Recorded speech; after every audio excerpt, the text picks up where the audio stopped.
Potawatomi turn number 1 is always the most exciting. Who's going to get through there, and who's going to get through there unscathed is always the question. A little bit of the topography there of how beautiful Crandon is. It's right there in the forest. And 8 tricky turns. And of course, I expect a lot of good action going on through Cowboys Corner, which is turn 4. And then, of course, the final one, Calamity Corner, and it will not disappoint. So let's take a look at our starting grid right now. Sitting on the pole, we got Connor Berry in that Nitro Circus Sim Racing. Cody Winnicki is going to be right next to him, the big privateer. Cody Vanderveer in the 159 for Racecraft. We got Tyson Miller in the 90 for Factory Sim Sport. Sean Winkler is going to be in the 720 in Racecraft Academy. And missed the other one, but Nicholas Dachelet in the 23 will be in the 7th position. Josh Edmondson will be in the 58 in the Nitro Circus Sim Racing. Zach Drapkin in the Racecraft Academy 56 with the 150 of Greg Johnson, the TWR. Trenton Briley will be in the 17 on the Team Gold Esports. And the 909, Brody Dosher in the Angeliques Racing. Then we got Trevor Teal in the 72, also racing for that Nitro Circus Sim Racing. Crystal King will be in the Factory Sim Sport number 278. The 188, Wes Graham in the Racecraft Academy, with Austin Schreiber in the 47. He's a privateer. And then you got Brock Smith in the 906 Dirt 46, and Alexi Vijant, and there's a privateer in the number 20. That's 18 drivers making up the field here. Definitely going to be an interesting one for sure. And it looks like the 150 popping in there last minute. We get ready to go. We're getting gridded up here. You know, I want to thank everybody for tuning in to Race Spot and this awesome broadcast that they're bringing. Man, I'm just blown away looking at how clear the graphics and how they have done such an incredible job to actually make you feel like you're in Crandon. And if you get a chance and you know cross something off the bucket list, I highly suggest you make a pilgrimage to the big house. Good old Wisconsin. Well, they're all gridded up. Just waiting on this start here. And Racecraft bringing us an awesome broadcast here tonight. Signature Propellers and other great sponsors that make this possible.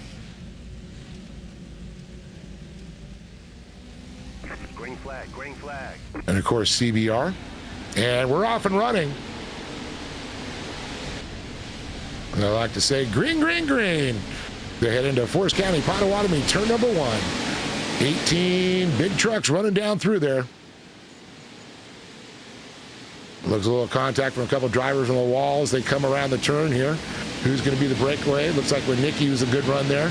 But it's going to be Connor Berry in the number 2 CBR machine. And it looks like Drapkin in there battling their 4 trucks there, but it's the 58 into second. See him doing a nice little slide around there, 3 wide, chasing down our leaders.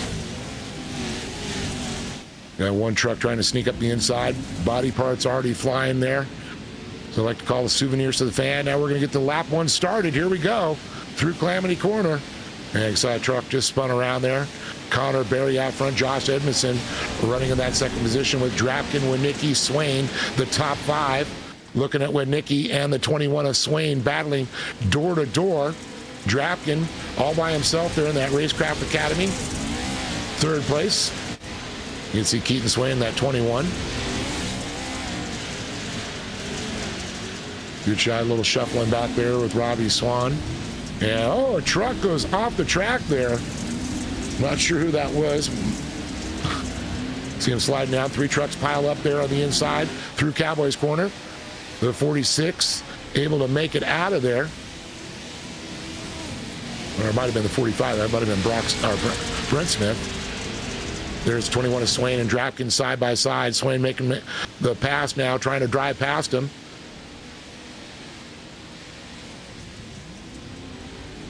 Great rotation as they slide around.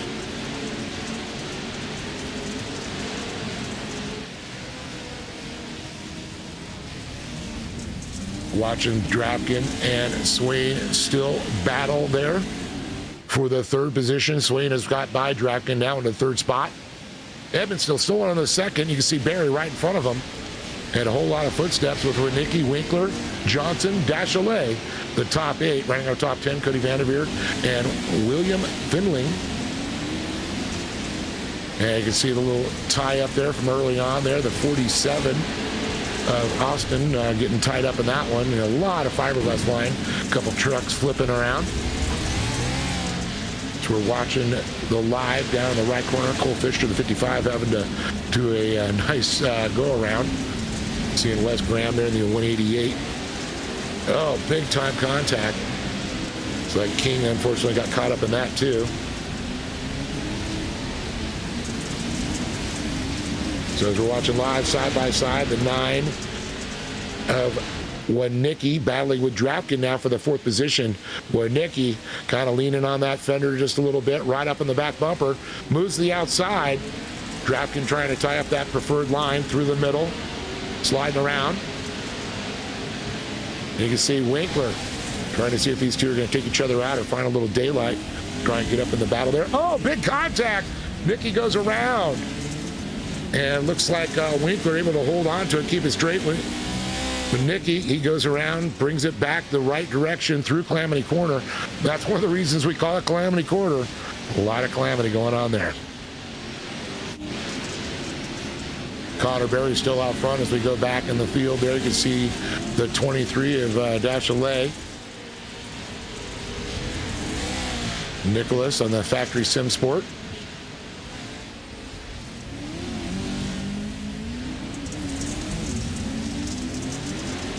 Nice through Cowboys corner. Good little battle, almost 3 wide going through that section. Johnson and Dachelet. You see them battling it out there for the 6th position. Winkler gets by Drafkin now, moves into 4th. As we watch back to the 59 there. The battle, so the 159 of Vanderveer. There's the Parsons Chevrolet there of the 23. Nicholas Dachelet, and then the 159. That's Cody Vanderveer running in the 7th position. He's got that Racecraft sponsorship. There's nose to tail, these 4 drivers really battling out. Leaders kind of pulling away. Connor Berry out by himself there. So we go on board with Cody Vanderveer. Looking pretty relaxed. Very focused. As he's battling now there with the 23 of Nicholas Dachelet. Trying to see if there's lines if he makes a mistake there. Leave a little daylight to the inside. Nope. He's going to keep that tight. They're Argonne as they head down. Oh, looking to the inside, trying to get a little place there. He'll establish himself, put his foot through the door. Vanderveer, nice little slide job, trying to fill the spot there. Might have lost a hood there. I think a little bit of problem. But watching Dachelet and Vanderveer battle it out here for the 6th position. Drafkin just up in front in that 5th position, trying to hold on to that spot, but also keep Sean Winkler a little honest there in that 4th position. He's had a lot of pressure on him. Watching the ballet that's going on between these drivers.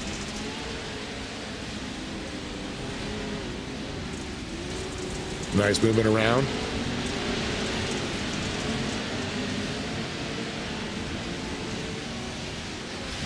As we continue to watch the battle unfold with these drivers. Nicky, see him in there. Finling, Johnson. Oh! 150, Greg Johnson goes around. There's contact. Yeah, it looks like Nicky was able to get through there. A lot of damage on these vehicles. And if I haven't mentioned, this is a contact sport, short course off-road. A little bit of finesse, a little bit of MMA in there.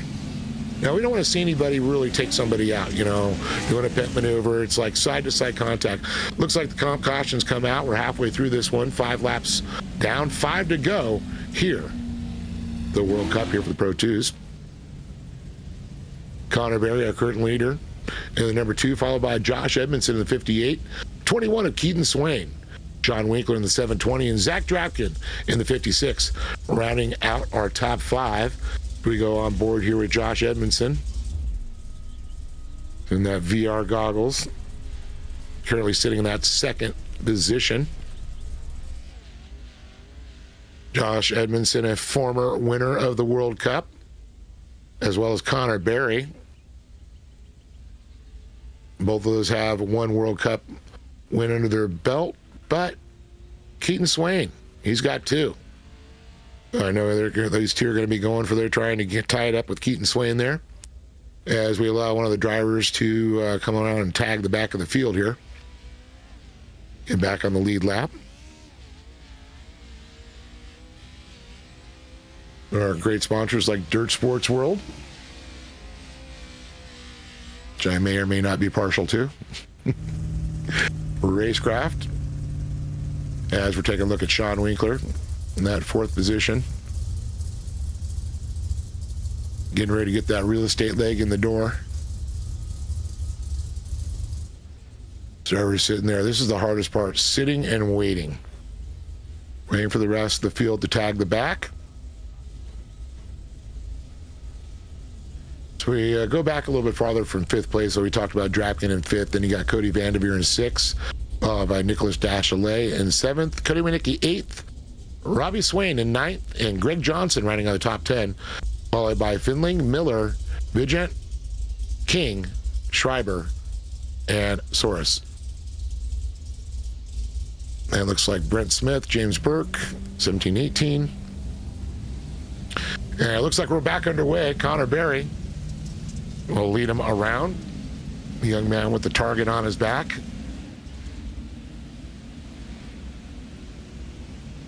General Tires underneath him, grabbing that virtual dirt. Of course, those CBR radiators keeping that machine cool. He already did his Nitro Circus act last night. So, expect him to keep it rubber side down the night.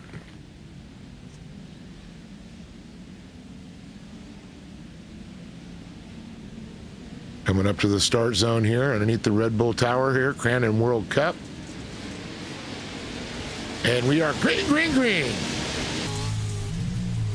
Barry's going to lead him past the barn here, past the Ponzi sign to the VIP turn, as I like to say there, the skybox turn, into the gravel pit. Nice view from Edmondson window. You can see that mud phone up on him. Gotta wonder what the condition was as they start tonight. We saw it change dramatically through the evening yesterday. Tonight, we're going to see that a little bit. But as we watch now, Keaton Swain in that third position, sliding around with Winkler and Drapkin in tow. Barry's getting a little bit of separation from Edmondson, so Edmondson's going to try to get up there because Swain now showing a little fender to Edmondson, trying to get in his head as we look at Winkler sitting in that fourth position. You can see that 21 right in front of him through that muddy view. You're going to pull that old tear off there, clear that vision up. And the Cowboys corner, 4 sliding through there. The train has formed. But it's Barry, Edmondson, Swain, Winkler, Drapkin, top 5 still. Drapkin's got a little cushion up to that fourth position, but he's got a whole lot of footsteps behind him with Vanderveer, Winicki, and Dashalet there.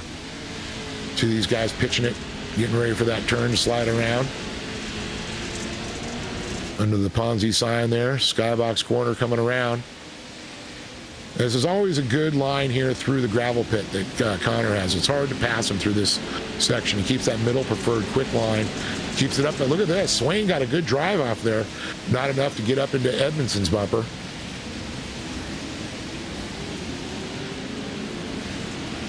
Nice smooth turns for these drivers.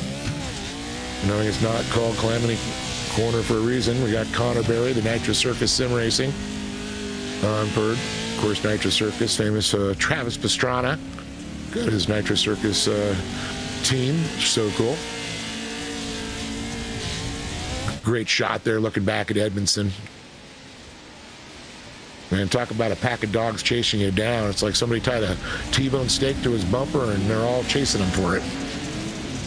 Oh, Edmondson steps out just a little bit. Caused a little traction loss there. Now Swain's getting a big run.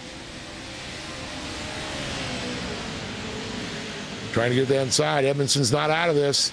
Edmondson trying to get in to fill that inside line as they head up to the barn turn. And he gets back, fills that bumper in there, and Swain, net coated a little bit, disappeared. There he is. Something that our stewards are not fond of. Can cause problem in the racing. I'll leave that to a pay grade that's higher than mine. But this has now allowed Connor Berry just to get a little breathing room, get a little bit of safety in there. And oh my, Drapkin and Winnicki battling out there, trying to push him out there. Looking to the inside though, 159, Cody Vanderveer trying to slide on that inside, keeping the nose on the K-rail. Or for you East Coast people, Jersey barriers.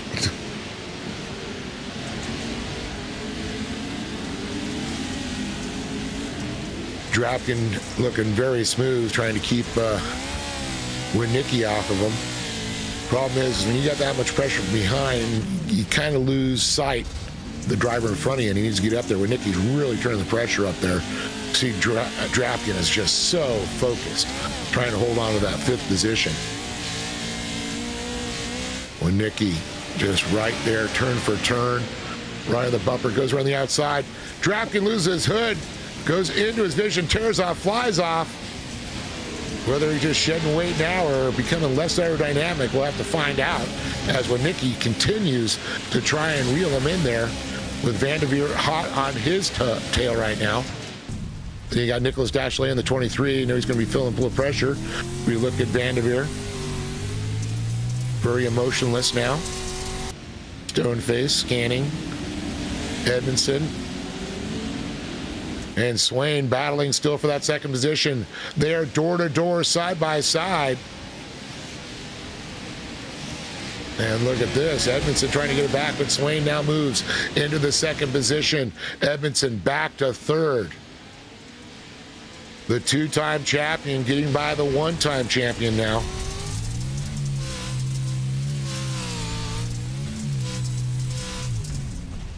Now, these guys are, all three of these guys are real-life racers. Of course, Edmondson known for motocross really well, can read the terrain really well. I think that's what is his benefit. Swain, he drives a lot of things from sprint cars to off-road vehicles, and he kills it in the sim. And same with Connor Berry. Connor, though, very thankful that Swain and Edmondson are battling it out. Now he just wants to have Edmondson keep Swain a little busy so he stays off his tail. We got one lap to go here very shortly. 9 down to 10 here in the Pro 2s. The CBR machine leads. Through the gravel pit now, here they go. The white flag will come out. Look at this, these two are not done. Edmondson and Swain. Evans tried to go around the outside. Swain jumped to the inside, held on to it. And there it is, the white flag. The hallelujah flag is flown for Connor Berry. You just got to keep the rubber side down, the shiny side up. Keep that pedal throttle down. And let Edmondson and Swain continue to battle. This is the point where you can't make any mental mistakes. Good wide line there. Good drive.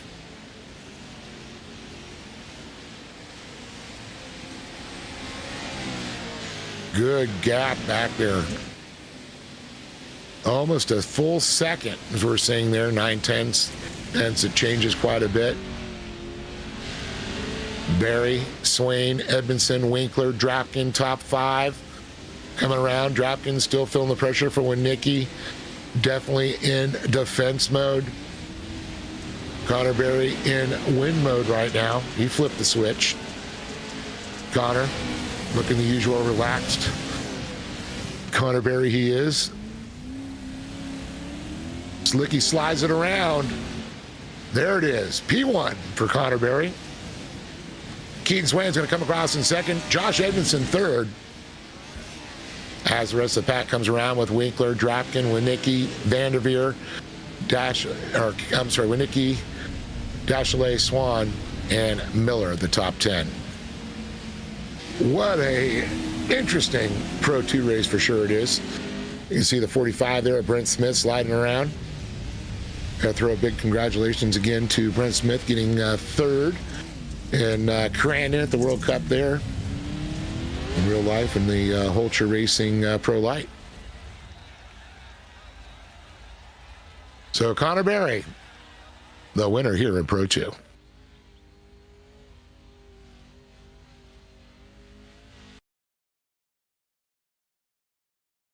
So top 10, once again, 10th position, Tyson Miller, followed by Robbie Swan, Nicholas Dachelet, Vanderveer, Cody Winicki in 6th, Zachary Drapkin in 5th, with Sean Winkler 4th, and to the top 3, it's going to be Josh Edmondson 3rd, Keaton Swain in 2nd, and Connor Berry taking top honors in his Nitro Circus CBR General Tire machine.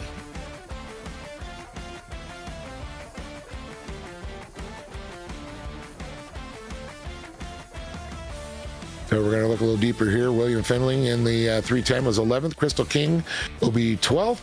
Austin Schreiber will be 13th. James Burke, 14th. Alexi Vigent in 15th. Trevor Teal in 16th, with Luke Knupp in 17th. And Greg Johnson running on our field in that 18th position. We're going to go ahead and bring in our top 3 right now. We're going to kick it off, I believe, with Connor Berry in first here.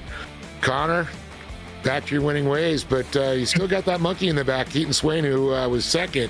Still's got 2 World Cup wins here. I know you're chasing it, trying to tie him on it, but let's talk a little bit about this Pro 2 race there with you and Josh Edmondson kicking it off. We started in first, and it was just about being smart out there. We came around the first turn in first, and we had Josh behind me, so I knew that we were good. And then I was able to just be smart and smooth, and we were able to go out there and grab the win, which I am very surprised, because I was a mess out there. Like, I definitely was not very comfortable behind the wheel, but we were still able to go out there and win. And on times we weren't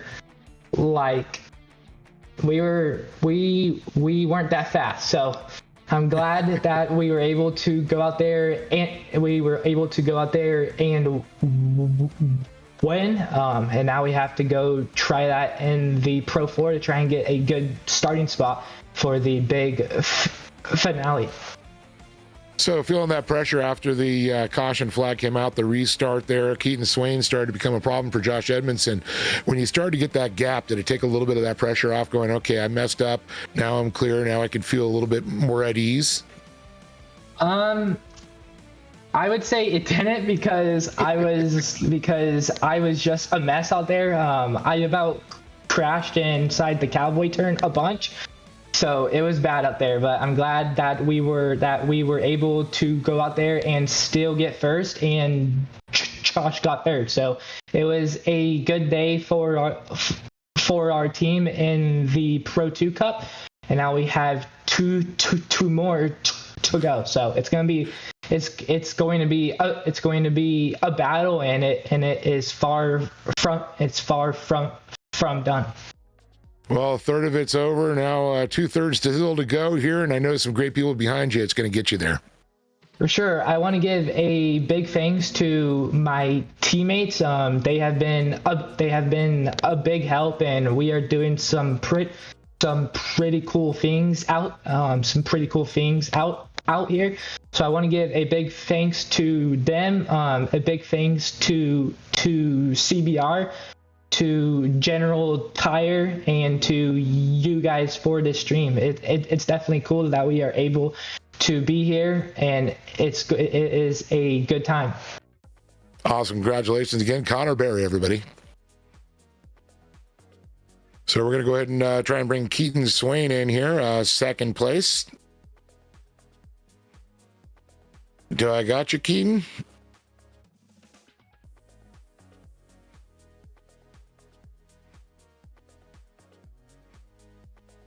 Wait for him to get into the there. Keaton, are you with us? Yeah, I'm here. All right, Keaton Swain, boy. as I said earlier, the only man out there with 2 of the big World Cup wins so far. Of course, Josh Edmondson and Connor Berry, you battled, both have 1 each. Was that a little bit in your head going through this one when you were sitting a little bit deeper in the field going, okay, I can't let these guys tie me?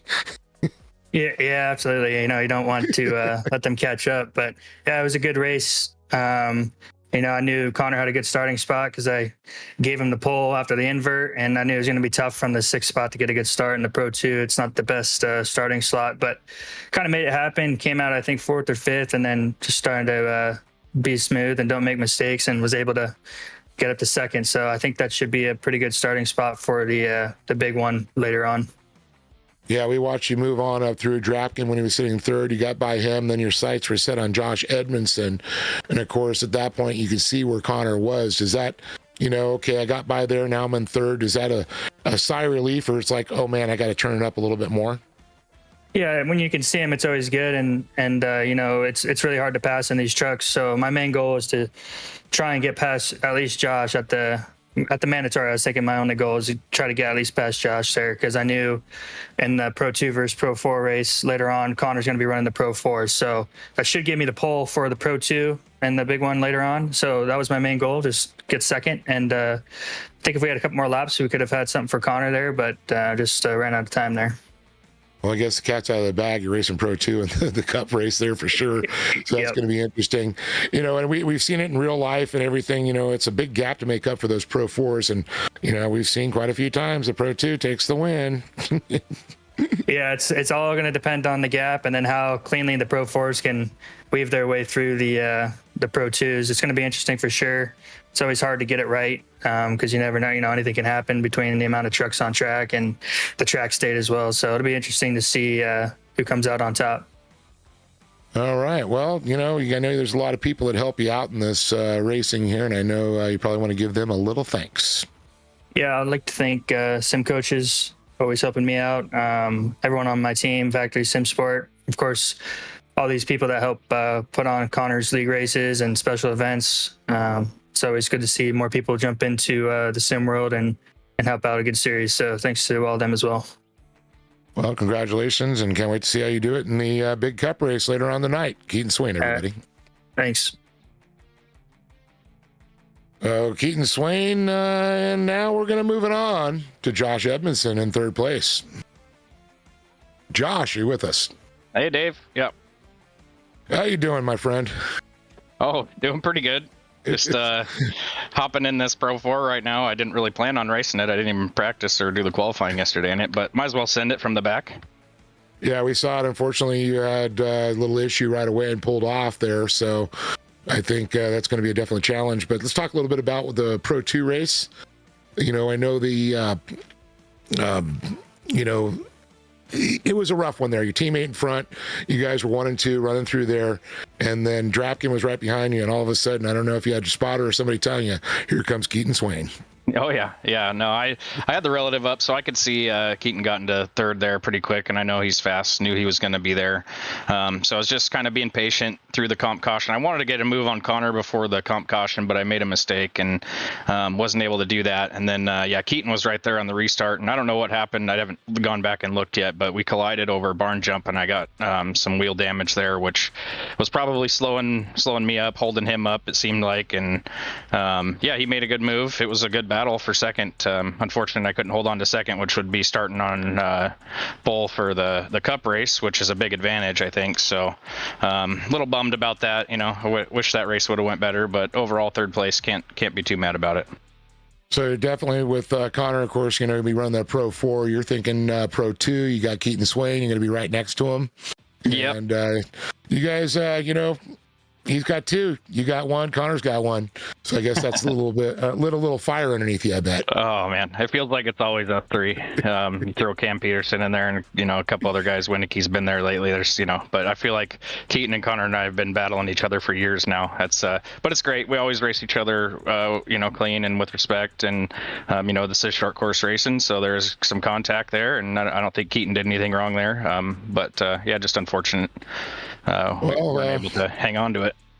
Yeah, I know, but still 3rd, not too bad. You got the momentum going into it, and thinking about the big race, and I'm going to let you go play in the Pro 4, and I probably want to thank some people. Yeah, definitely shout out to the whole team, Nitro Circus Sim Racing, and the sponsors, Next Level Racing, Pimax VR. I just got this new Crystal Light. It's awesome. And Apex Gaming PCs, and you guys for putting on the broadcast. Appreciate it. Right on. Josh Edmondson, everybody. Yeah, it looks like we're going to get ready to grid up the Pro 4. We saw Josh, he's in there. They're doing a little warm-up, getting these things up to temperature before we get them lined up here. And running around there's Tyson Miller there in his Pro 4.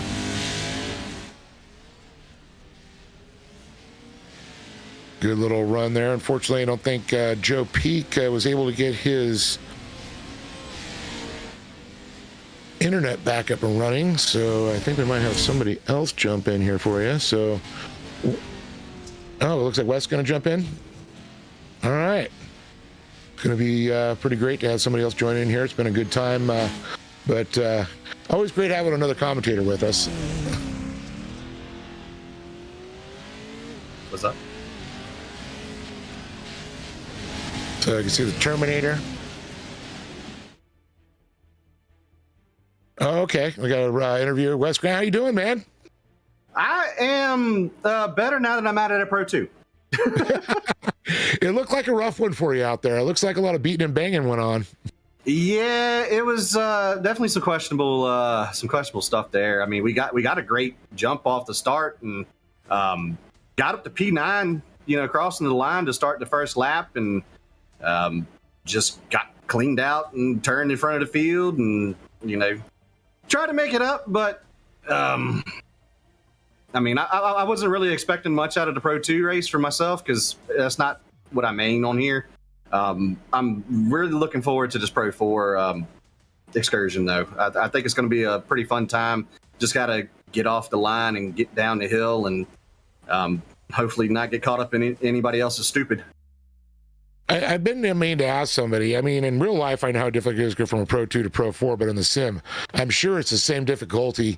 You can't drive Pro 2, you can't drive as deep into the turns. It's a little bit more slicky. It's like, driving on oil out there sometimes, trying to keep these things hooked up. Pro 4s, you just point them and gas it and they go. Not saying you don't have to have throttle control, but a little bit more forgiving. Yeah, it is. They took a lot of side bite out of the trucks when they revamped them, I think 2 seasons ago now, or last season. I can't remember which update had them. But, the Pro 2, you're using the wheel a lot more and, using your throttle to control where you're going with the truck. Pro 4, it's basically point and shoot, but the Pro 4 now, it doesn't really give you a lot of side propulsion off of the corners like it used to. So you drift a little bit higher into a turn if you go a little bit deep into the turn then. Yeah. It's been a while since I've actually ran the Pro 4 continuously. That's what I'm doing right now in officials. I'm running the Pro 4 fixed schedule and getting back into it, trying to get that iRating up a little bit more and have some more fun out here, and always got to learn. Thankfully you got a good team around us with Racecraft Academy. Always comfortable with the Next Level Racing rigs, and just happy to have a lot of good people around us. Josh, y'all talked to him off of Nitro, and Sean, Cody, Drapkin, Connor. Being able to learn from some of the best on the sim has been really beneficial, because I started out on the celebrity side on the Off-Road All-Stars, and they took me under their wings, and it's I've seen a lot of improvement. They've seen a lot of improvement, and I'm just looking forward to keep on getting better with it. Well, yeah, real quick, I know we got a little time here. One of the things that a lot of people don't understand, the Racecraft Academy, the guys have a lot of teams and leagues, just like in real life, but you guys kind of work together, share setups, share little tips and texts, or what do you get in a little chat room, and how does this all work? Yeah. I mean, basically, I can only do, maybe 1 or 2 nights a week. We get in there, have some fun, mess around, and, get a lot of get a lot of tips and tricks, and we do share setups, and it's a whole effort, from everybody, and it's very nice to be able to pick their brains, throughout some of these sessions and everything with them, and they offer coaching, so anybody can go to racecraftgroup.com. Schedule some coaching with they got former NASCAR pro Blake Reynolds. You can talk to Josh. You can talk to Connor. They offer it on all disciplines on iRacing throughout the entire service. So it's pretty cool. It's pretty fun, and it's a good group of guys. Honestly, it's few and far between that you find a whole group of guys that you can sit there and talk shop with and just have a good time, Yeah, it's a great community. I've noticed that, from the real racing world to the iRacing world, it's very similar, the camaraderie that a lot of the drivers have and share. And I think one of the big things I wanted to ask you, what was your biggest, I'm going to call it the light bulb moment, when they told you, went, oh, now I get it. Was there something that really stuck with you? Yeah, it was basically shifting techniques. I was. You just don't leave it in auto? No.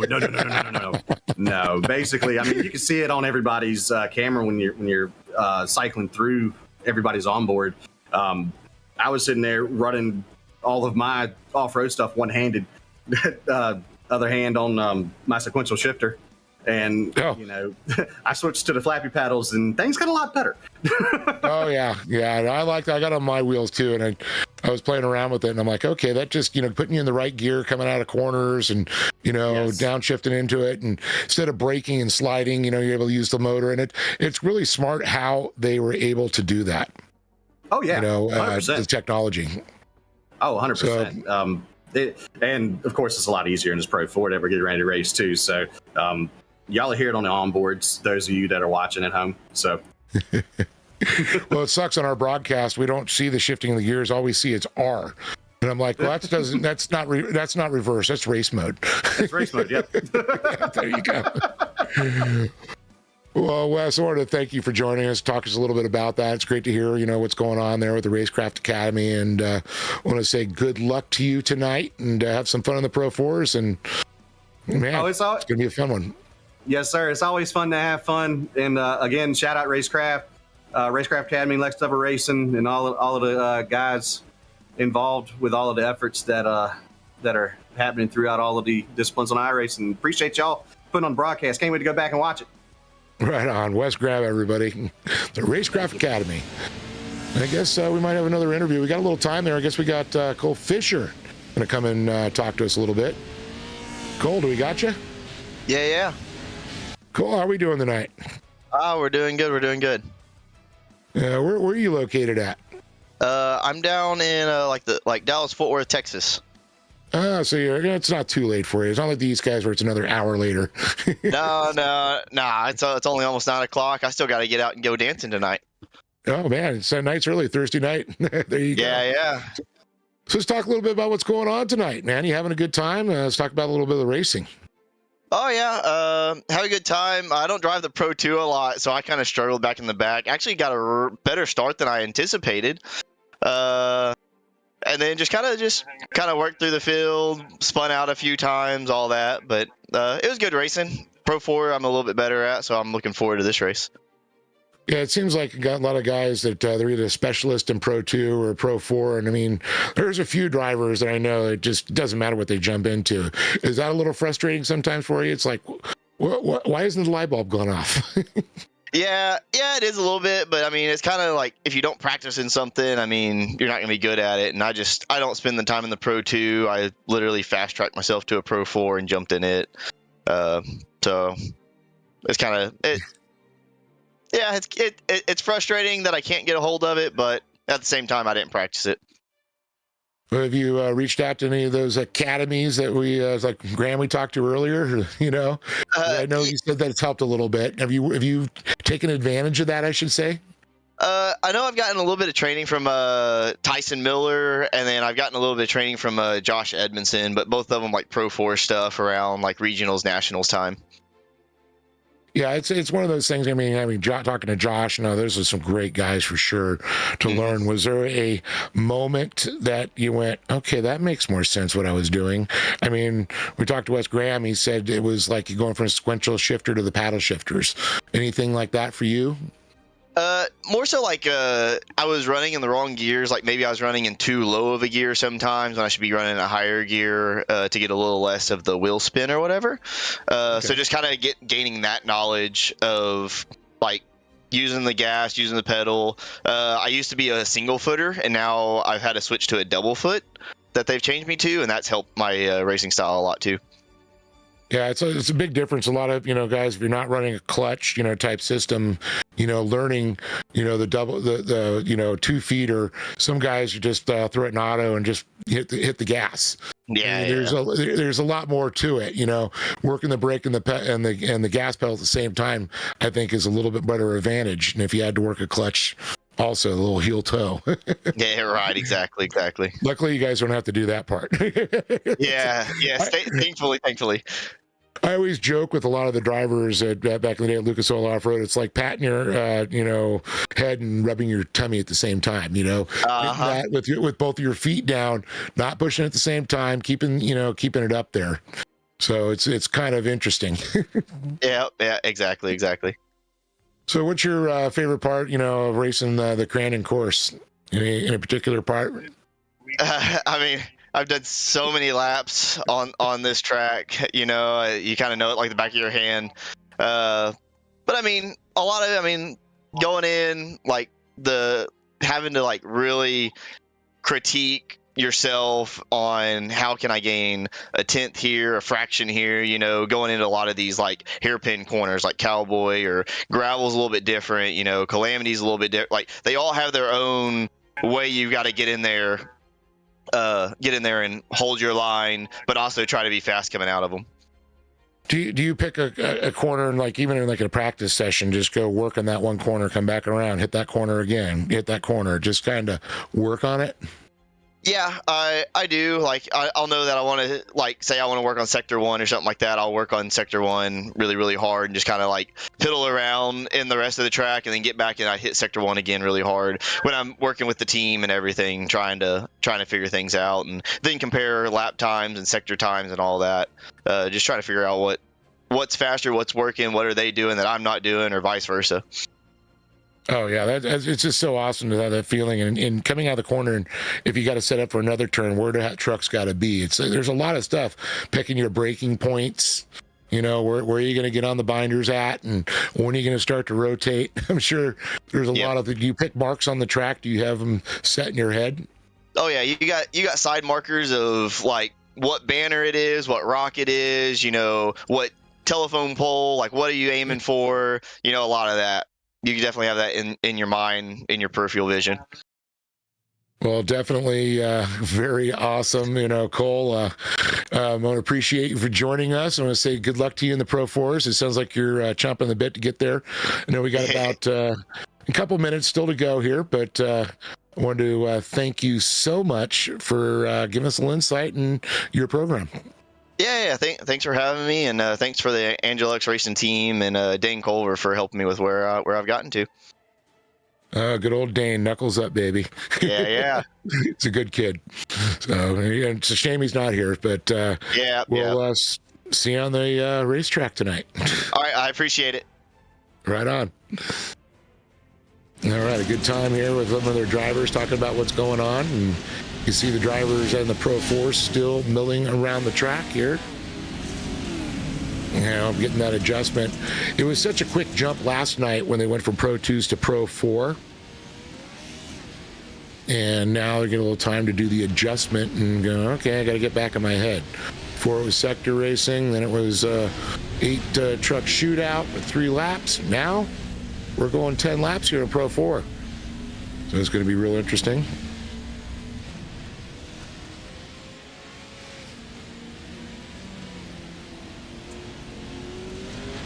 So it looks like we got Joey Atterbury is going to be joining us. Unfortunately, Joe Peak unable to get his internet up. So it'd be great to have Joey jump in with us, talk a little bit about the racing, what's going on, and he's getting that feed right now. Yeah, But, Dave, I'm actually just hopped in here. Oh, I know that perfect. you guys have been doing a lot of racing already so far, so I'm a little late to the party, but That's all right. I'm here now to enjoy the dirt road fun. Well, Joey, appreciate you jumping in here. I don't do many races by myself, but it's always nice to have somebody with a conversation going on with you. Yeah, of course, and I'm pretty sure you and I have a good real-world acquaintance in the Stout family. I know Ken Stout quite well. Yep. Yeah, I may have heard of that guy. Yeah, a good friend of mine there. Of course, his son Robert Stout competing in Pro 4 in the real world now. So it's great to see that. He's a former Production 1000 doing it. And old Ken Stout used to race little pro buggies with us back in the day, too. And a little fun. So Yeah, it's a good guy to know. Rob and I used to be co-drivers back in road racing days, a long time ago. But yeah, I know Rob mainly from racing big old V8s. Definitely. Yep. And now he's spinning those BMWs around out in Thermal. Still got the V8, a few of them. But yeah, so we've had quite an interesting Pro 2 race. I don't know if you quite caught it there. I did not, unfortunately, so I am going to have to get up to speed and everything that's going on, but I understand what we're about to kick off is the Pro 4 race. That's right. This is setting for the qualifying for the basically the Challenge Cup, the World Cup, Pro 2 versus Pro 4. We just saw some great one, but we got a starting grid up here, so I'm going to go through this real quick. We got Nicholas Dashley in the 23 in the Factory Sim Sport. Cody Winicki, he's a privateer. He's in the number. I don't see the 8. There we go. We got the 444 of Evan McFarlane in the Kess Industries XTR RS there. Trenton Briley in the 17 Team Gold Esports. Tyson Miller is going to be in the number 90 Factory Sim Sport. Connor Berry in the number 2 for Nitro Circus. Luke Canup, he'll be in the number 5 in the Team Gold Esports. 278 will be Crystal King outside of him in the Factory Sim Sport. Zachary Drapkin in the Racecraft Academy 56, red line oil on the side of that machine. We got Brody Dosher in the Angeliques, number 909. And the number 720, Sean Winkler in Racecraft Academy, and the 47 of Austin Schreiber. He's another privateer out there, but he's got Milwaukee on the side of his truck. Wes Graham, we talked to earlier, and is going to be in the 188 for the Racecraft Academy. Cody Vanderveer is going to be in the 159 Racecraft. And it looks like we've popped them down there. We'll get some names going as we go through there. Joey, we're going racing. We are. There's actually some commotion off of that third line. I think one of the trucks on the second row didn't get going, but down into turn number 1, 4 wide. I think Connor Berry's barely keeping it on the track. Yeah, it looks like Drapkin did a nice little rail slide, caught that big tire in the back, but it looks like we've got a battle sighted too. Oh, more contact in the wall there, Joey. Yeah, there was about another moment of 4 wide, and now we head down into the gravel pit. You see 3 wide. Look at Connor Berry in that number 2 truck. He's going to try to get all 3 of those guys go from 4th to 1st, but now he's stuck on that outside lane. Yeah, that is a tough one to be on the outside there. You can see the 9 Winicki's going to go ahead and just fill that thing up there. And you can see Dashley, and that's William Findling in the 310 going around there. But it's Winicki, Dashley, Berry. Oh, man. I love these Pro 4 trucks, David. Oh, look at more banging back there. That was the number 5 truck. That's Luke Nuff getting into it, but it is a contact sport. It's one of these things of racing that's just so much fun to watch the dance, especially down here at the hairpin, the low lines versus the high lines, and getting the traction coming out. And Connor Berry, we're back on board with him. He's sitting currently P3 right now as he chases down Nicholas Dashley there. You can see that 23 in front of him.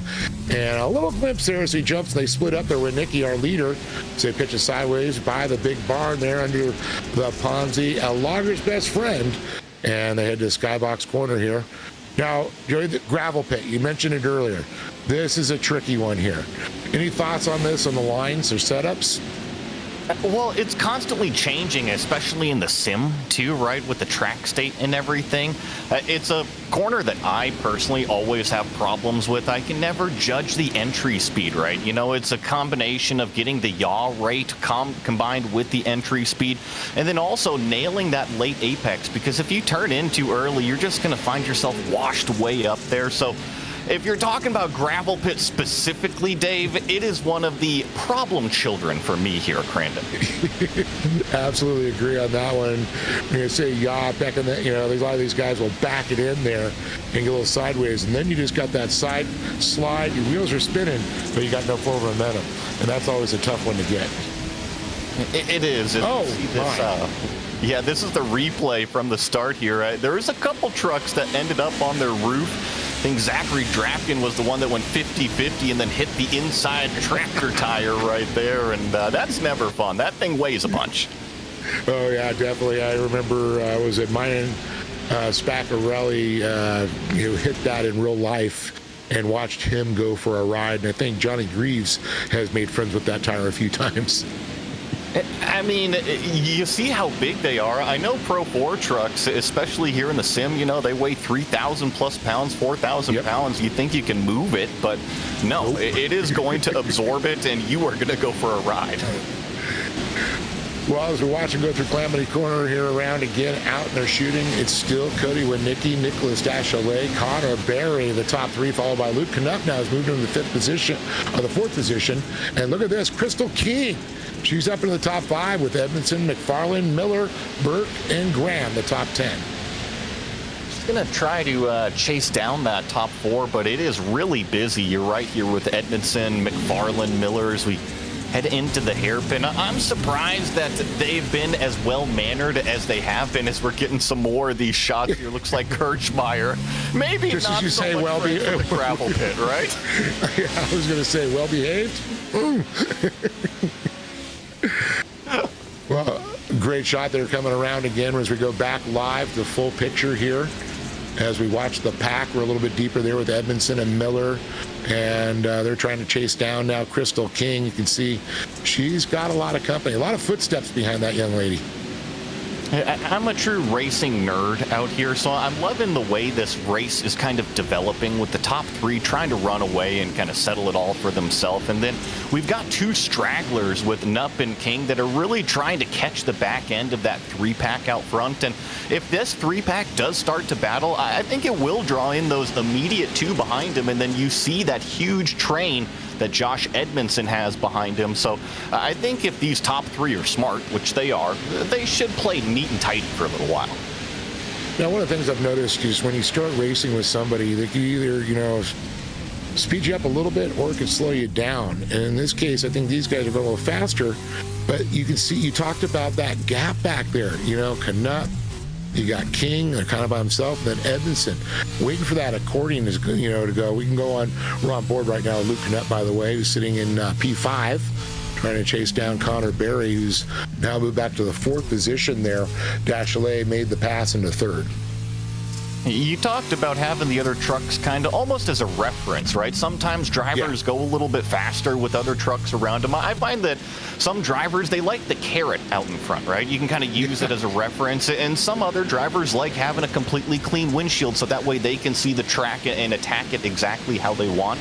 But the one thing is that if you got other trucks around you, they better be inch perfect on all of those brake markers and apexes. Otherwise, it will slow you up. And I noticed that Luke Knupp was actually the fastest truck on the track that last time around at a 15.9. Compare that to Dachalet up front, or even Connor Barry with a 16.1. So he is closing it in.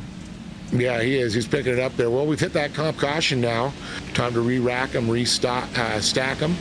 And this is a point where it's the race within the race, as I always say. This is where we're going to bunch them back up. Now, it's a rolling start. It's not a standing start. So this could get interesting. What would be your strategy in this one if you're sitting, let's say, in a 3rd or 4th spot? I think if we're in 3rd or 4th, you've already got good track position. And since it is that rolling start versus the land rush start, kind of keep your head on your shoulders, right? You don't need to go barreling into turn 1 with everything you got. You need to make it through turn 2 and that whoop section, especially here in iRacing. It can be kind of a doozy with how the trucks bottom out over there. So I think if we're talking about a single file restart, be a little bit more level-headed, if you will. Get through turns 1 and 2 and then gravel pit on. That's when I say go get after it. Yeah, and then with that being a single start, when that green flag, everybody just kind of scatters like ants at a picnic. And you bring up a kind of a funny ADD topic over here, because I am very much a golden retriever. I'll chase every red ball I get. Is that I think here in iRacing, the land rush start, it's the simulation world. We can put picnic tables, we can put beach balls over there. That would be fantastic to see these Pro 4 trucks go launching through. Butterfly. Yeah, so we got, looks like we're waiting for some drivers now to come up and tag the back of the field, get them back on the lead lap there. You can see Thad Weaver. He had a better Pro 4. His Pro 2 was a little rough for him last night. So I know he's looking for a little bit of redemption here in the Pro 4. He's sitting pretty deep in the field right now at 24th. As we can see, I mean, this is a stacked field of drivers. My goodness. Absolutely.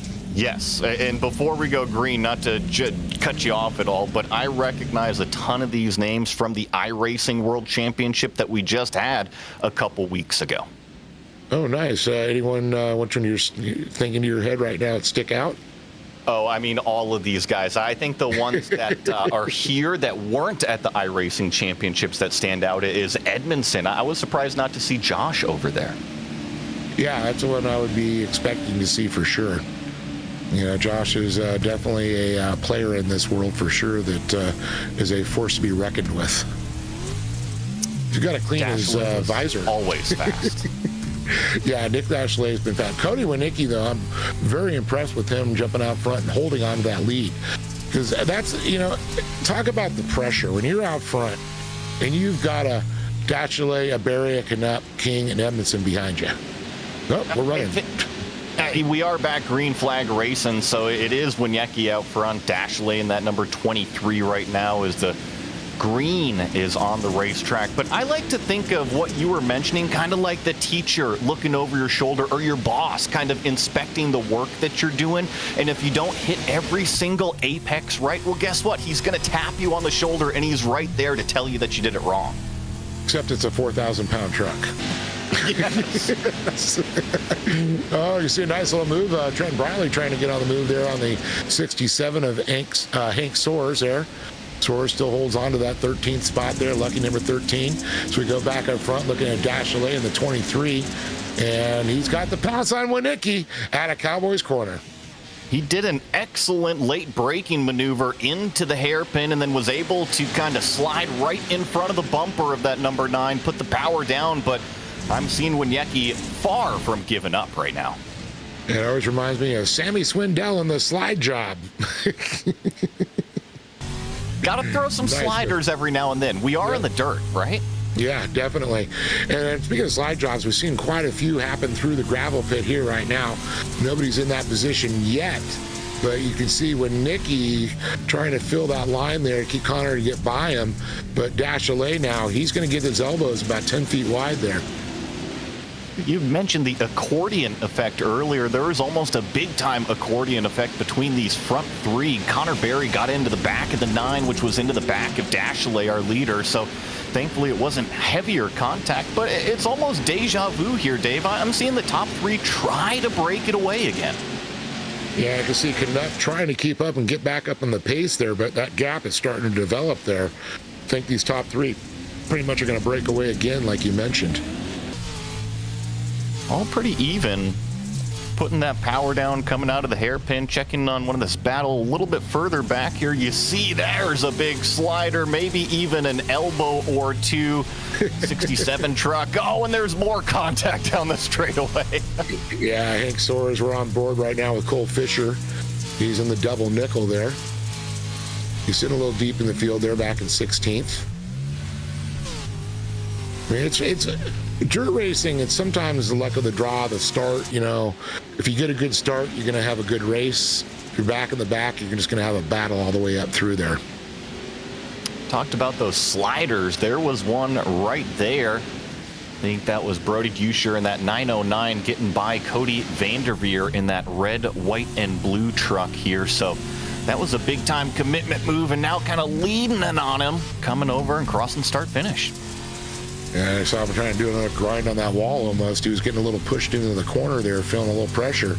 Vanderveer trying to do everything he can to look for a little daylight there. And you can see that Duscher pretty much holding his lines. Kind of, he's moving all over the track going, man, just leave me a little daylight. And see if he tucks down. Here comes a big outbraking maneuver. Let's see if he's able to get the throttle down. It's so important to limit the wheel spin coming out of that hairpin. And you see that black and red number 909. Just be able to do that a little bit more efficiently. He just got to the gas sooner and was able to get the launch out of the corner. I remember going through growing up as a young driver, and I remember a lot of the times it's old Jim Hall Jr. that taught me. He says, pretend there's an egg there. You don't want to just slam that throttle down.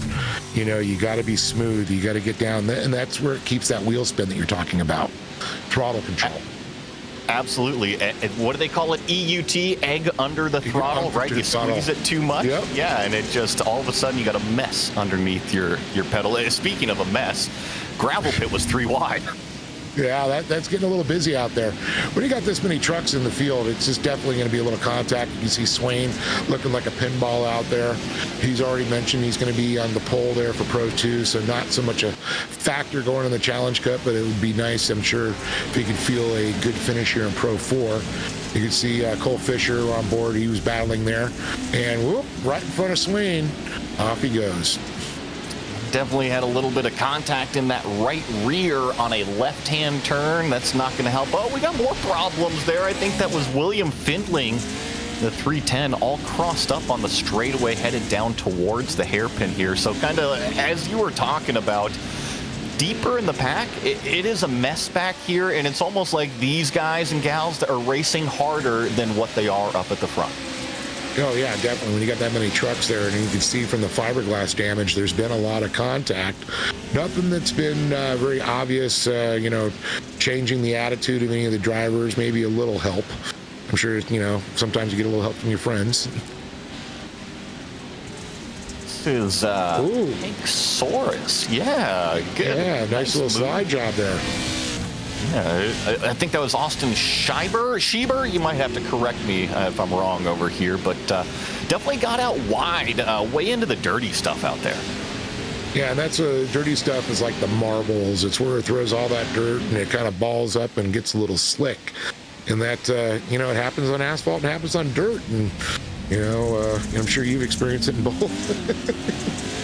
I kind of try to relate to people that haven't seen it at all, and it really is a cushion, kind of like a couch cushion, right? And the deeper you sit in that same couch cushion, well, guess what? It starts to lean up taller and taller and taller, and you need to use that as leverage. But as soon as you lean back too far, you will go over the edge. Yeah, definitely. And that's what we always say when they're getting up on the cushion, it's all that soft dirt.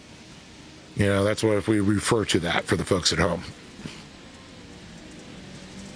Doing a good job here. Nicholas Dashley, we didn't even realize we've been just enjoying the race, and we're coming to the checkered flag right here. Yeah, I mean, it's going to take, it's when Nicky, most of the race, Dashley got that pass. With Nicky, Connor Berry trying to get up in the mix and follow him around there, and it could be a close one there. I think it's going to be Connor Berry. Yeah, I think so too. On timing and scoring, it shows by about 1 or 2 100th of a second. Connor Berry was able to kind of elbow out Cody Woniecki, but it's all that number 23, Nicholas Dashley, taking the checkered flag. It's like in horse racing, by a nose. Well, there's he out there celebrating that Parsons Chevy Thunder, baby. Great to see he's a happy man opening up the donut shop. Dave, I want to go to Crandon so bad. It is on the bucket list. Where do they do the celebrations at Crandon? Right up by the barn. Perfect. So real quick, let me give a rundown here. Nicholas Dashley, the top position there in 23. Connor Berry is going to be second in the number 2. Winnicki in number 9. Luke Knupp will be 4th in the number 5, with Crystal King rounding out our top 5. Then you got Josh Edmondson, Tyson Miller, Evan McFarland, Brody Duscher, Cody Vanderveer, the top 10. In 11th, it's going to be James Burke, followed by Wes Graham, Trenton Briley, Hank Soares, Keaton Swain, Austin Schraber, Quentin Johnson, and Sean Winkler. Fastest lap, how about that? Connor Berry in lap number 3.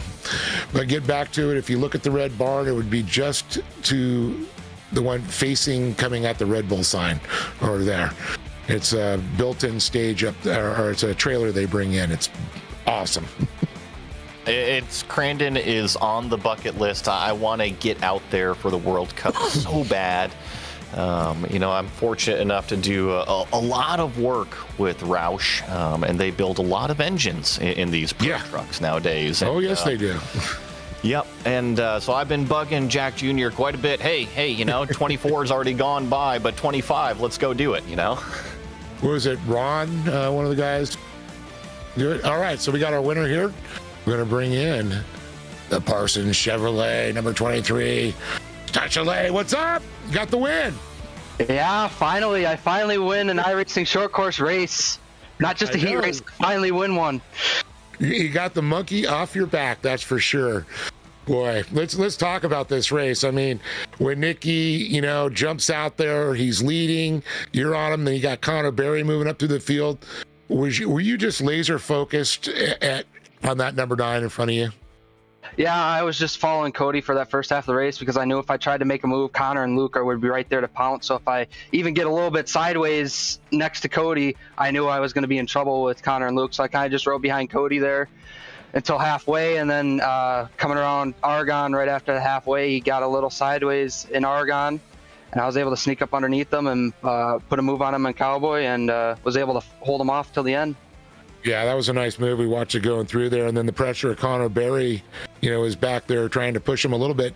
But what we noticed was the three of you, we had this little bit of a separation, and then the accordion effect would happen. A little bit of tappy going on. Were you feeling that? Oh yeah, I was making sure I wasn't trying to blow the corners there. I was backing up my entry point, just making sure protecting. I knew he was there. I could hear him in my ears. We don't have the mirrors on anymore, so I'm just listening for the auto cues. Okay, he's on my right side. Okay, he's on my left side. So yeah, I was just listening for the auto cues, looking at the relative, and praying that I hold on to it. Well, the Pro 2, Pro 4 Challenge Cup's coming now, and you just won the Pro 4 race. What are your thoughts? Well, I know I'll be starting on pole for the Pro 4 versus Pro 2 for the Pro 4. It's going to be tough hunting down those Pro 2s, but I think Pro 4's got the numbers, and I think Pro 2's better run because we're coming for them. You got the pack mentality coming for the Pro 2s? Oh, yeah. I'd rather be the cat chasing the mouse instead of the mouse. Well, I wanted to say congratulations on finally getting that win. You deserved it. You drove an incredible race. It was fun to watch, and I know you got some great people to thank for it. Yeah, first off, I want to thank Parsons Chevrolet, Jenny and Richie. They came on board last World Championship, and they've been with me this year, so a huge thank you to them. Factory Sim Sport, all my teammates. Crystal was up there. Keaton was up there in the Pro 2. Tyson was there too. Tom, Terry, Plum, just all my teammates over there. Legion Speed Sports, HW Designs, you guys for putting on this great broadcast, Connor for putting on the league, the series sponsors, and let's go win that Pro 2 versus Pro 4 now. All right, on. Congratulations, everybody. Nicholas Dachelet got the win and the pole for the Challenge Cup going into it. Well, I do believe Joey's going to be standing by with Mr. Winicki. Yeah, Cody Winicki, congrats on the third place finish here in the Pro 4s. Oh, what a wild race. Talk us through it from your point of view a little bit, because it seemed to really be a breakaway and a battle of you three. Yeah, I didn't know much what was going on behind us, but I know me, Connor, and Nick were just battling it out, and they're a tad bit faster, and I did not like being up front. Like, that's scary because you don't know what's going on, and you don't know who to capitalize on. So running up front is always a scary feeling. So once Nick got by me, I thought I could get him back, but that last corner of the last lap, he played it safe and took the real low line, which caused me and Connor to slow down, which Connor bumped me up, and I thought I got second, but it turns out Connor got it. But that was a great race, and it was a blast. Just by a very, very narrow margin, he did get second. But you had mentioned that you felt that they were a little bit faster than you. Where did you feel like maybe you were struggling in comparison? I don't know. The truck just felt pretty loose, like coming out of the corners. Like in the corners, I was getting a lot of grip, but coming out, it just wanted to slide out on me. And I think that's where they had more drive out of me. Well, I think you did a fantastic job out there, Cody. Congrats on the third place here in the Pro 4s. Thank you. I'm proud of it. I'd like to thank Polaris Racing, Winnicky Motorsports, Top Box Racing, my whole family for watching the stream. It's always good to get them to watch some entertainment of their kid racing, you know. And I'd like to thank my fiance for letting me sit in this simulator and do my thing. And thank you guys for the awesome show. Well, Dave, that was Cody Wieniecki driving that number 9, just barely losing out on that second place to Connor Berry at the line. Yeah, and unfortunately, Connor Berry's got some league duties to, get done here to get this next session up. So we will hopefully be talking to him on the final race after that. But hey, it's anyone's race still, man. Pro 2 versus Pro 4. What are your thoughts on this one? Have you seen a real Challenge Cup in life as versus on the iRacing world? So, I mean, other than catching the coverage on YouTube and whatnot, yeah, I have watched it. I am a true racing nerd when it comes down to anything racing. Doesn't matter if it's two wheels, if it's got a propeller on it, or whatever. You know, even airplanes. Welcome to my sickness. So I think here in iRacing, I'm going to kind of lean on what Nicholas was saying, the cat and mouse game. It definitely is the Pro 4s that kind of can be a little bit more bowling balls, right? They're a little bit more firmly planted, if you will.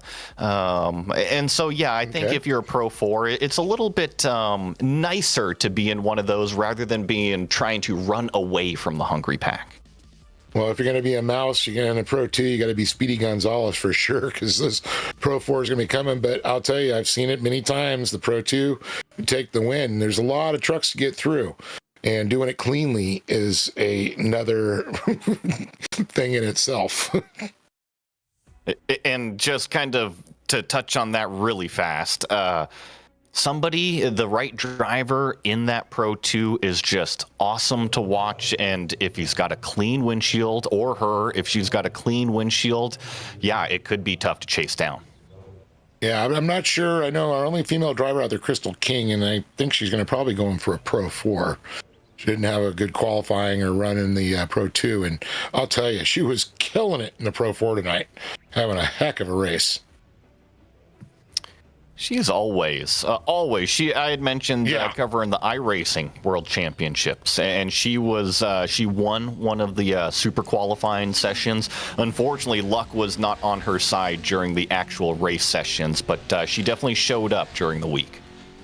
Yeah, definitely. And it's great. It's great. She's one of the drivers. I've seen quite a few of the drivers that have come up through the iRacing Regional Series that Connor ran, and then of course their regular, National Series, and watching a lot of drivers like her and a few other ones that have made leaps and bounds, and from getting seat time and spending time on the simulator, getting out there.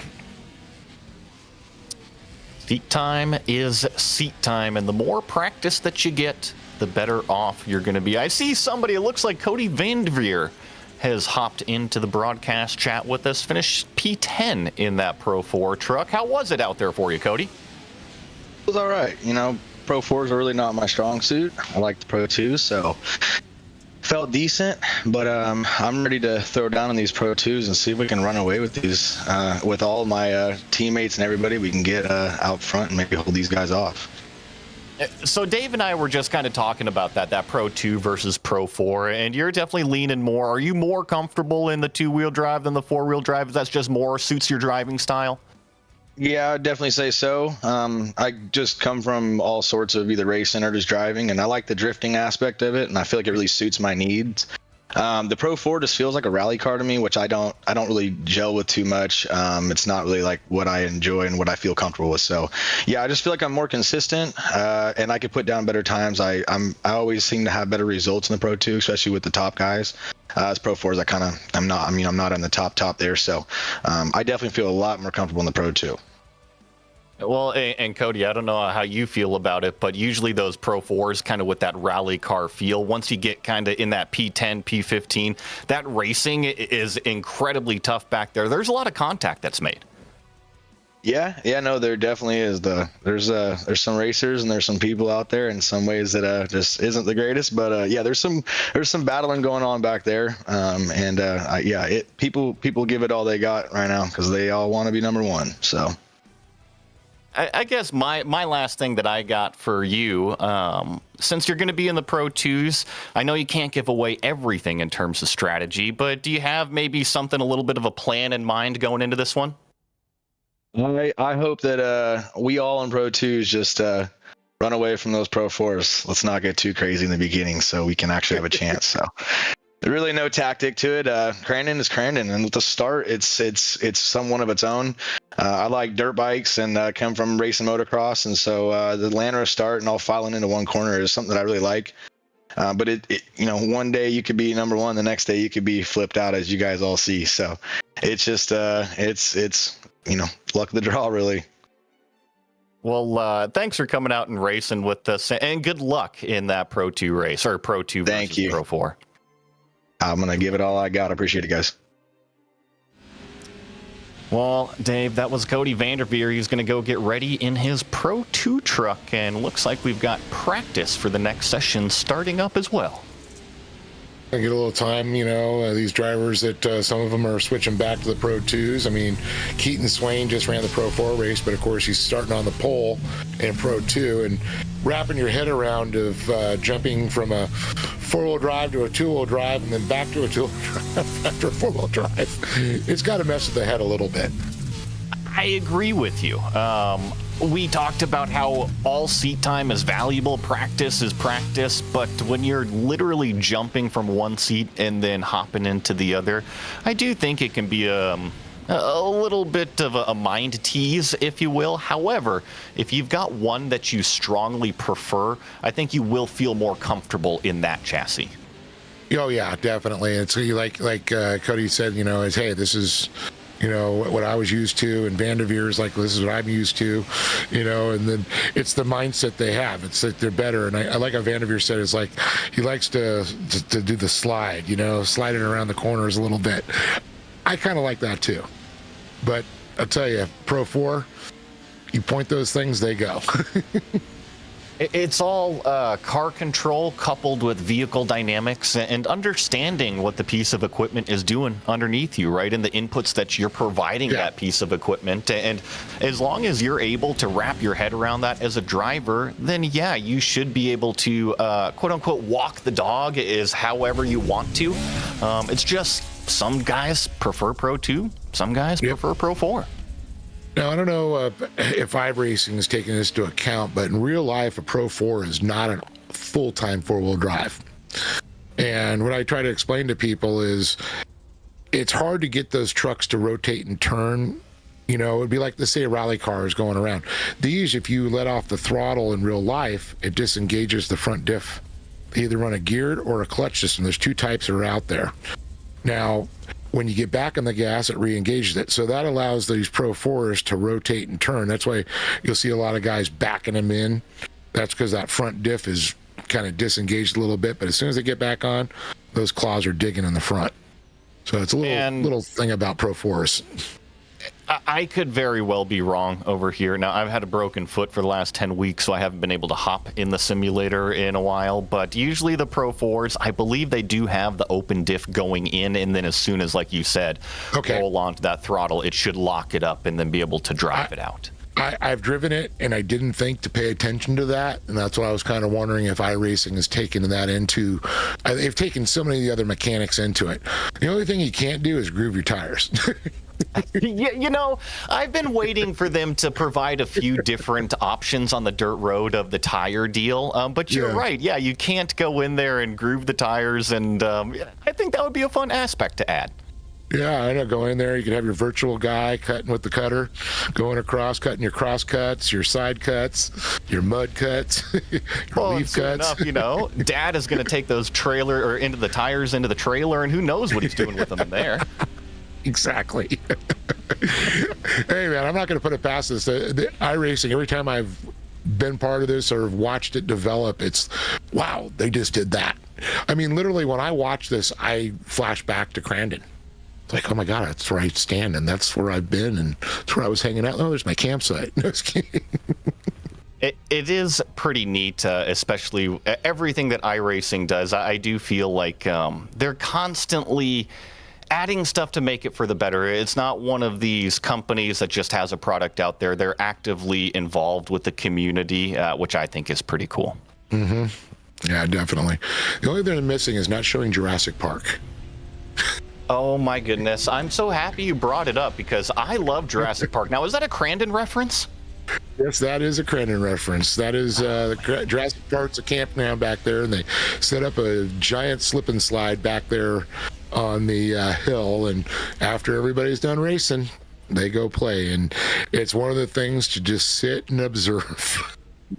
I absolutely love that. Now, it makes Crandon even more of a bucket list item. To break up the fun moments over here, I think we've got Trevor Teal joining us in the booth here. Dave?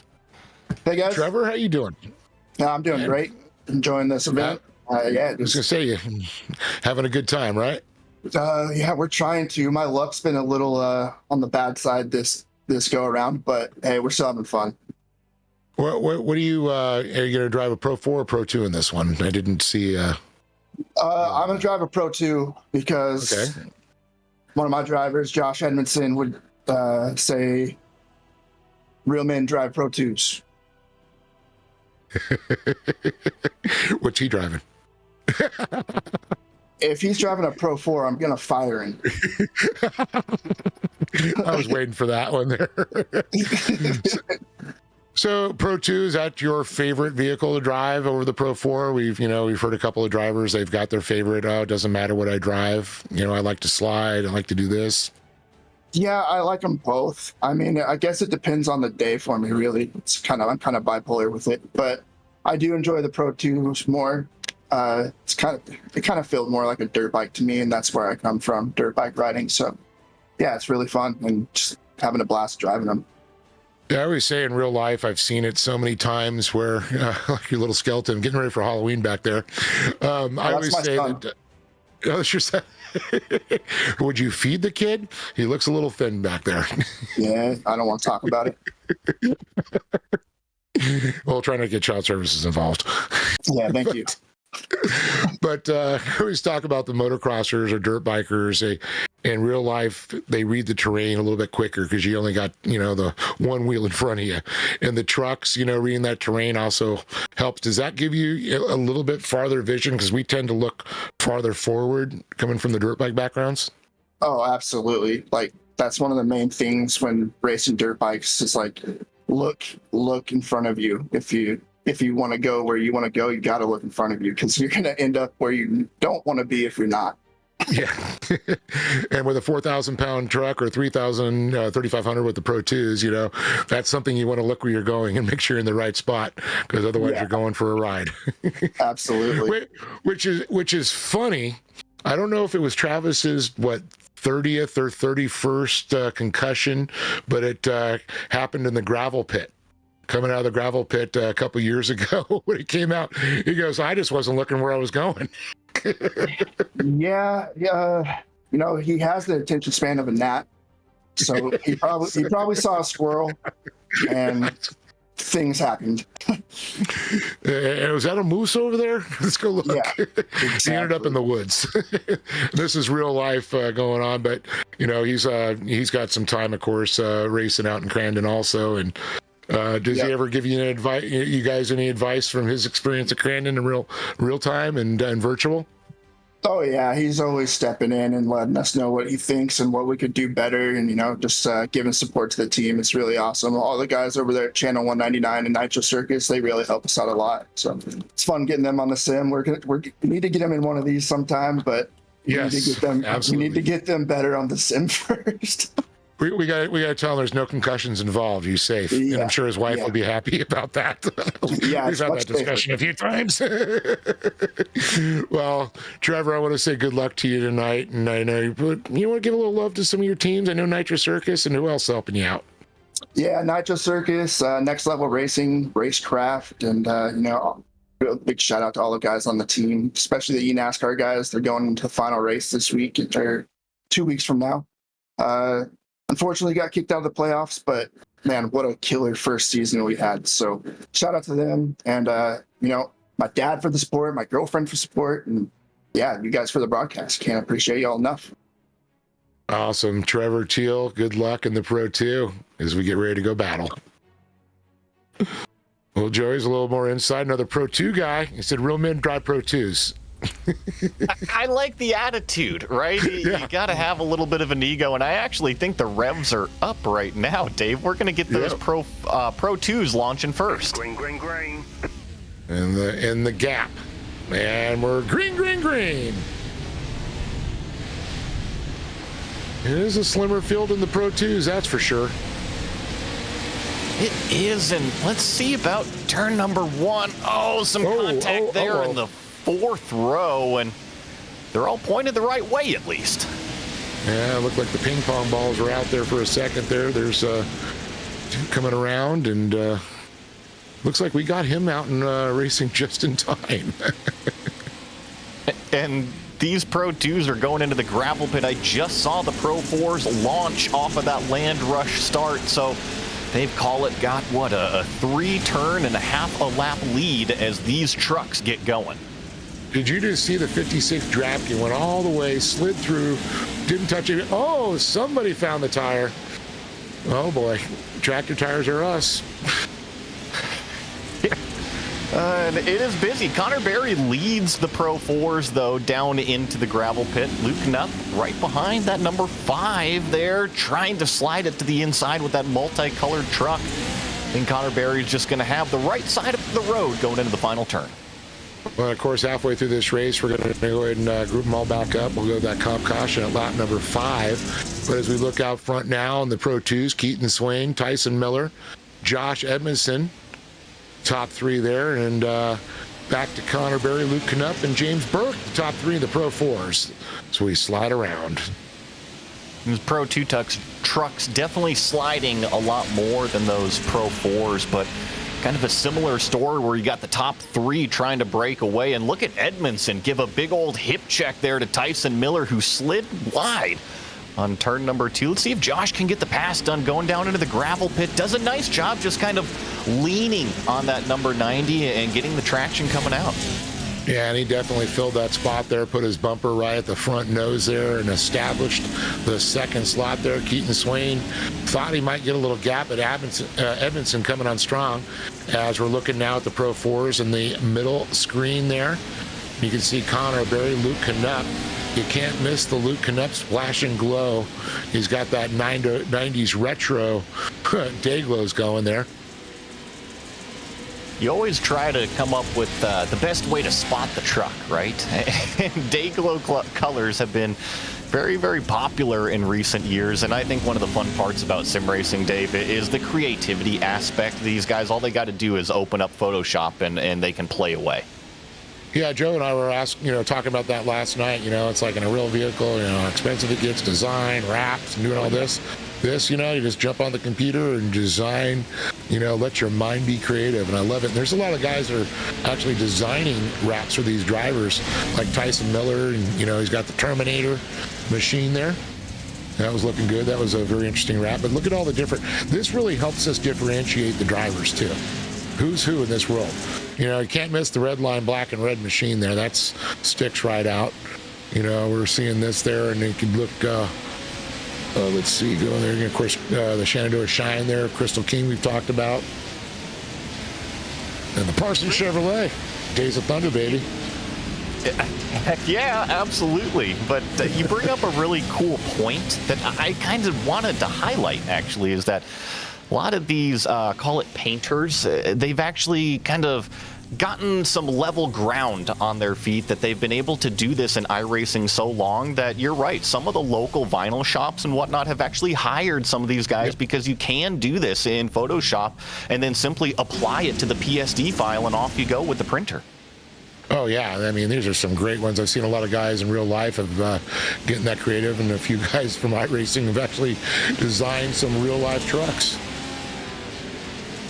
So I mentioned that I was a huge racing nerd, and I'm all about the data as these trucks are just beating and banging. These are the Pro 4s that we're riding on board with, and the Pro 2 fast lap time, a 1:18.2 out of our leader, Keaton Swain. I'm looking at the Pro 4 trucks, a 1:16.5, so call it about a 1.7 second delta on those first timed laps.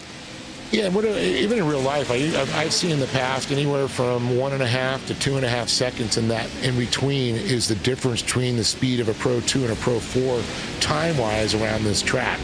And how this iRacing and these drivers are pretty much keeping that a true fact out there.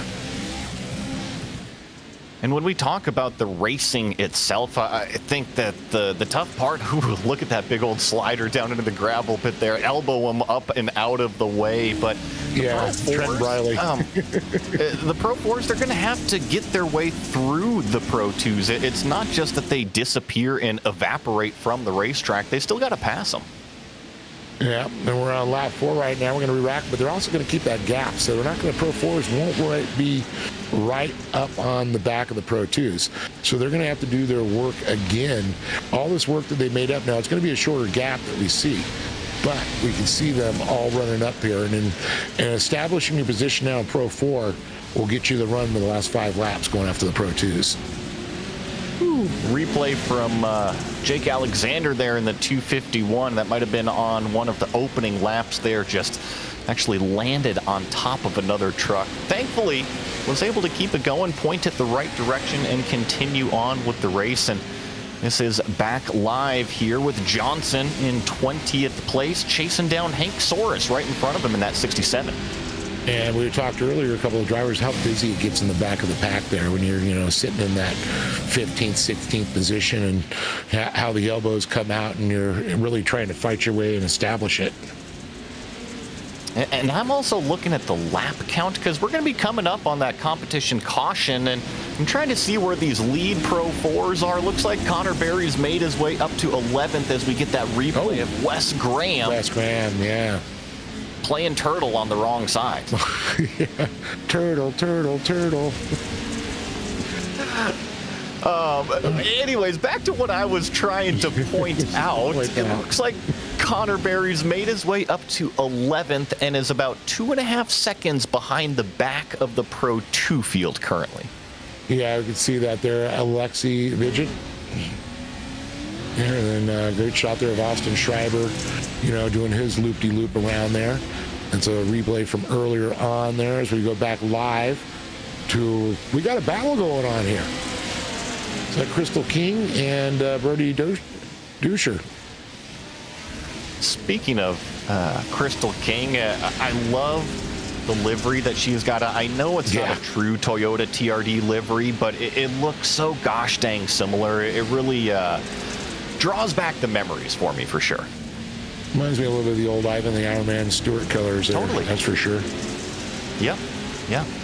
So as we're watching here, Connor Berry's still trying to creep up there. Still got that little bit of gap there. They haven't really got up and started turning the pressure up. Side by side. Normally we would do the that comp caution, but we're running this one all the way.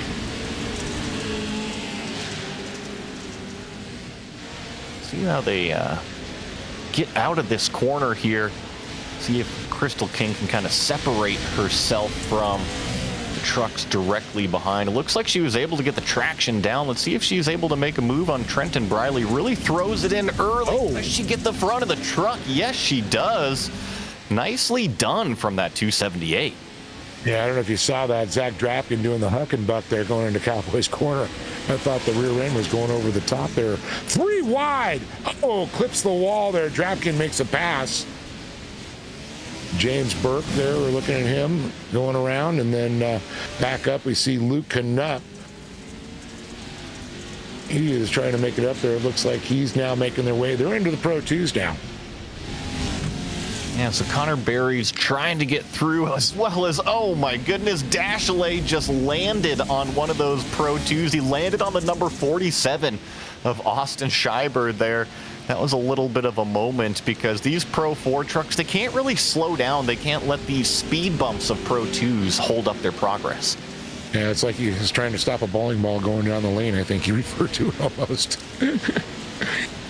I know we're looking at the social media and seeing the Toyota there, Cameron Oberon put up on our Discord. That's pretty awesome. Well, and you had mentioned the Ivan Stewart. I mean, you really want to throw back on the simulator days. I'll go back and do, what is it, the 3-player truck arcade that they used to have with Ivan Stewart? Yeah, Ivan the Iron Man Stewart. Yeah, definitely. I know a lot of our off-road guys have that. All right, so we're looking at this here. Swain is out front. Edmondson second, then Miller, Johnson, Vanderveer, Winnicki, Winkler, Connor Berry now up to 8th. Luke Knupp up to 9th. And you can see Dashley, Trevor Teal, Austin Schreiber. Trenton Briley were on board, currently running in the P12 position. He got by Schreiber. He was able to put the power down quite nicely coming out of that corner there. Definitely a sign of a Pro 4 with all 4 of those tires digging versus the Pro 2 and that egg under the throttle you were mentioning. Yeah, it's then he's got it down now, looking good in the Rigid Industries Piston Pete's. He's moved up now to 11th. On the move, but look at that big gap now. That's the rough part, making up that gap, because now 10th is so far away and only a couple laps still to go. So we look at the 720, Sean Winkler and Connor Berry, and there's Teal.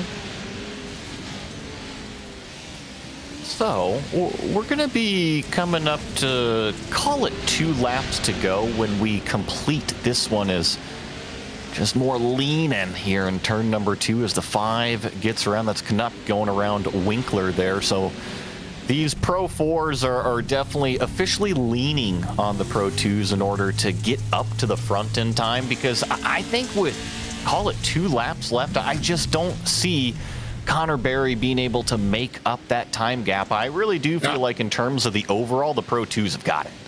Yeah, 12 seconds. That's a tough one. And now white flag will come out next time around. So, yeah, that's going to be a little tough to make up that difference right now. But he has now made, still sitting in, 7th position. I wanted to ask you real fast as we watch Connor go around Winkler here. You ever tried the virtual reality in the sim? It's quite popular with those pro trucks, and it is something else for sure. I flew a drone in virtual reality, and I got a little nauseous. I don't know, it would be a little bit different. It is a little bit to get used to, but I do feel like, at least in the pro trucks in the simulator, it is an advantage because you truly do get to turn your head just like how you would have a helmet on. And be able to hit, look at your marks a little bit, look who's next to you, look who's rubbing on you. Yeah, that makes sense to me. And I, see a lot of guys with multi-monitor setups, that's how they get around with it. But I can really see, this is how your eyes, you're not having to, you're just looking, you don't have to turn your head so as much. But it's more natural to kind of do that look over. But here's the funny thing, in real life, with containment seats, you're not looking to the left or right too much. You're relying on a spotter. White flag is out. 1 lap to go. Connor Berry trying to make his way up through there. And I'm not sure what just happened with Connor. He is now up to third place. Edmondson, how did he do that? Here comes Canuck going by Vanderveer now as he over-rotates. Look at this. Edmondson second. Keaton Swain still in the top position. Connor Berry now third. Canuck now moved up to fourth place. Oh, Joey, my goodness. I gotta give it to Vanderveer there in the hairpin because we're watching him right now land super hard. He might get taken advantage 3 wide, but he's able to put his foot down as our leader, Keaton Swain, has one final turn remaining. Well, that's going to make it now 3 for Keaton Swain.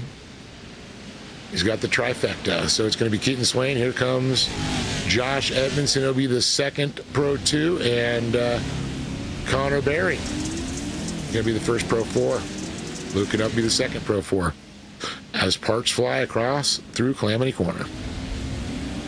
I just want to mention Vanderveer one more time because I think out of all the Pro 2s there at the end that were kind of in the mess of it, I don't know how he was able to sneak through at the hairpin because they went on either side of him as we watch more action coming across the start-finish line. But he was talking about how real men drive Pro 2s. He certainly showed off a little bit of racing there for sure. Hey, there's the bow to Vanderveer. I'm very impressed.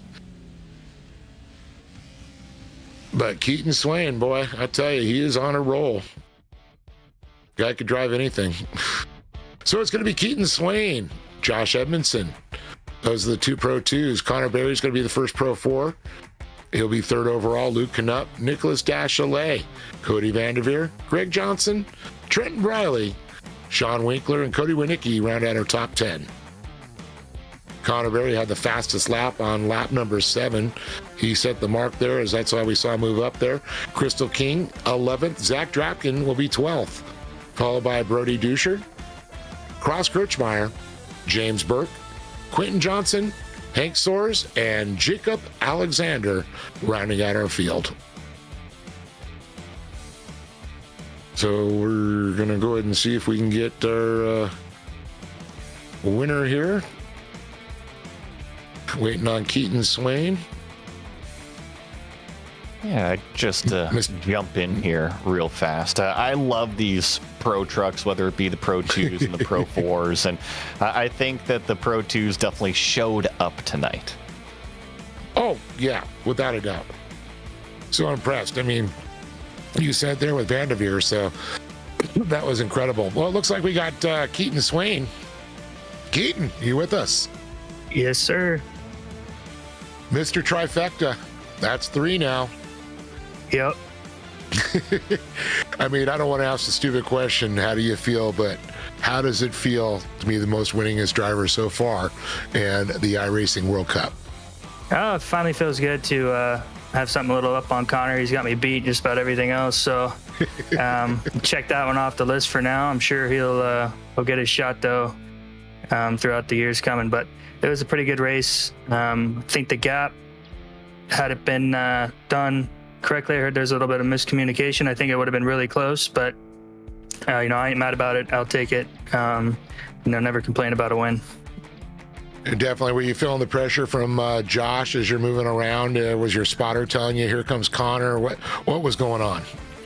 Yeah, I knew the start was going to be key to get out front, and didn't get the best of him, but came out second behind Tyson, my teammate, and we were trying to get in line with each other and probably lost a little bit of time trying to do that. And then once we got it sorted out, I knew I had a fast truck and just had to lay down the laps, and that's what we did. We were able to get away from Josh a little bit, so I knew I had some breathing room as far as not getting too much pressure behind me. And then I was just hoping the Pro 4s weren't coming too hard, and just looking at my relative, I didn't see any of them coming too quickly, so I knew just back her down a little bit and bring her home. Well, you mentioned Tyson Miller on the start, and he jumped out there real good. There was, we talked a lot about being the cat or the mouse. Do you prefer being out front, or do you like to, okay, I got a couple guys in front of me, I can work on it, I can sit back, and then I'm going to let the dogs bark, let them run, Let the cat go get the mouse.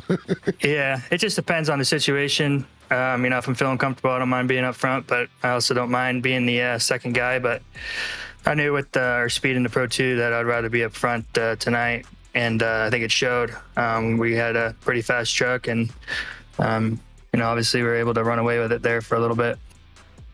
So what's next for Keaton Swain? I don't know, just see what Connor's got in store for some leagues and stuff, and then we'll take it from there. Nothing too crazy for me. Any real life racing coming up for you? No, I haven't ran real life in a while. I need to get back to it.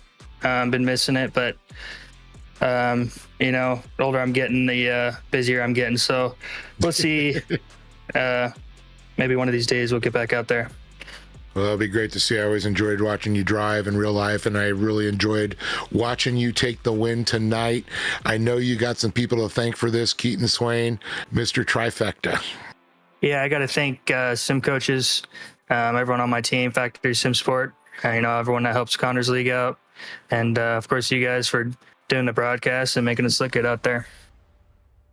Well, Keaton Swain, congratulations, our winner here at the iRacing World Cup, 3 in a row. And I do believe Joey's going to be standing by with Josh Edmondson. Hey, Josh, how's it going? Congrats on the P2 finish here tonight. Hey, yeah, thank you. Appreciate it. So the Pro 2s definitely got to run away a little bit from everybody else, but how was it from your point of view and being able to manage all of that? Oh, it was good. It was a good race. It was cool to see the Terminator get a hole shot and check out up front. Tyson's awesome. So he came from the outside. It kind of shocked me. He swept around and went around us. That was cool to see. Keaton made a good move on him, and I knew Keaton is really fast in the Pro 2, so I had to make a move on Tyson right away. And unfortunately, we got together and picked up some damage. So I don't know if I had anything for Keaton anyway. That he is super fast at Crandon in the Pro 2, but I think picking up the damage really hurt the top end speed a little bit. So there was just no chance of keeping up with him. He checked out. So not sure what happened to Tyson after that. He was right on me, man. He was pressuring me hard, and then the last lap I didn't see him there, so not sure what happened. But it was a fun race overall. I'm pretty happy with the P2. Now, before we got going in this combined race, your teammate Cody Vanderveer said that real men drive Pro 2s. Now, would you like to back up that statement? Oh, absolutely. Yep. Yeah, they take more skill, man. That's if you want the challenge, you got to get in there, and they're the most rewarding too, though, with that, because you really got to wheel them, and you got to have a lot of throttle control, and when you get it right, it's so much fun. And then battling in them, I just love the Pro 2 a lot more personally. So, yeah, he's right on that one. I think that was an awesome explanation. And before I let you go, is there anybody that you want to give a shout out to at all? Yeah, shout out to the league. This was an awesome event, and the broadcast and everything's been great. So yeah, fun to be a part of it. Everybody on the Nitro Circus Sim Racing team, Connor, Teal, and then all the Racecraft guys too that are around, Sean and Cody and Wes and all those guys, Zach. Fun group of guys to be around, and with some good battling tonight. And also shout out Next Level Racing, Pimax VR got this awesome new crystal light, and yeah, it's been a lot of fun. Well, thanks for coming out and racing with us, Josh, and congrats on that second. Thank you. Well, Dave, that was the driver of the 58 wheeling a Pro 2 truck tonight. A real man. So we got Connor Berry, third place, the first Pro 4. Joining Connor, man, talk about a run. We blinked and you were in third. I mean, wow. What was going through your mind? I mean, how fast-paced was this race? I mean, it was insane. I mean, yeah, we started inside the P2 spot for the Pro 4s, and I came around in first, and I could see that the gap was big, and I knew that it was going to be tough, but I had Canutt behind me, so I was excited on that because I knew that we were both on the same page. we both were just being smart and smooth out there. But I mean, the gap was just big. But hey, we still got first in the Pro 4 class and third. And we got third overall. So it was still a good one, and we're gonna have to come back in 2025 and see if we can get in front of those Pro 2s. Well, I almost want to say we need to add some more laps to get you guys all battling, but you came so close. I mean, it was so close. You know, when he came around, like I said, we blinked, you're in third place, you're making the run, and Keaton wasn't that far off, so I think it was a close gap there. Anything you would have done different in this race? I mean, you and Luke were running fast. You guys were moving through 1 and 2 right through the pack. Yeah, I think that I ran a pretty good speed there. I think just the biggest thing was the gap was just a tad bit big. So I mean that is more on me because I am the one who actually chose the gap. So yeah, so basically I made myself just have to go out there and fight for third. So but it's all good. It was still a good event. Well, definitely looked good. You had those General Tires digging deep to come into that first spot in Pro 4, third overall. Got to say congratulations to you. And what's next for Connor Berry real quick, and then we'll have you thank your sponsors. Yeah, I think it's going to be a bit of it's not going to be it won't be a lot out there. For this stuff, we are taking a small time off, so it's going to be a tad bit. It's not going to be exciting, but it definitely I will be back out on the track here soon. Well, congratulations again, and I know you got love to give to those people that help you out. For sure, I want to give a big thanks to all of my team. It is all a big group time on, and we got P2 and P3 in the Pro inside the final one. We got a P3 in the Pro 4 one. And then in the Pro 2 one, we got first and I believe a third. So I want to give a big thanks to them, and a big thanks to you for the stream. Right on, Connor Berry there, third overall, first Pro 4. An incredible night of racing here at the Wash iRacing World Cup. It was another great time here. I've got to thank Joey. Man, thank you so much for helping out. We wish Joe could have been able to join us. We know technical happens, but great to have a true racing fan and man that knows what he's talking about join us in the booth.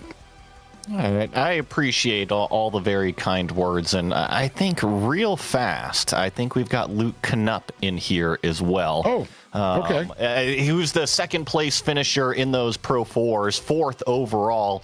Luke, how's it going? Pretty good. How are you guys? Doing just fine and dandy. Just had a blast of a time watching you guys try to go through those Pro 2 field. How was it out there? It was pretty good. Honestly, had a really good start, really clean, and was just kind of doing what you're supposed to do in a Pro 4 is just kind of bide your time and wait till you get the Pro 2s, and then you kind of get to the last Pro 2, and then you can make a move on the Pro 4s. But I heard there's a little bit of technical difficulties with the start, so we really had no shot from the get-go. But it was fun to be back on the sim. I haven't really been on it since the last race of the championship, so it was good to be back. Good to still know I have some pace in me. But man, I hate losing, especially like that. I know the feeling, but there will be another race. Thankfully, the sun will come up tomorrow, as Kyle Busch says. But you had mentioned that you kind of wait until those last couple Pro 2 trucks. Was that your strategy through the race, was to get through the field? Or were you going to take advantage of an opportunity if it presented itself with Connor? Oh yeah, I definitely wasn't gonna just stay behind him the whole time if I had a chance, but I really had no chance. He was hitting his marks every lap like he normally does. I made a couple mistakes, and then some of the Pro 2s were kind of all over the place and slowed me down a little bit more, but I still finished right behind him, so nothing to be mad about. Like you said, sun still comes up tomorrow, so it's in all reality, it's just a sim. But it was fun to be back, good to have some fun, and yeah, hopefully be back on the box next time. Well, Luke, thanks for coming out and racing with us. Anybody you want to mention?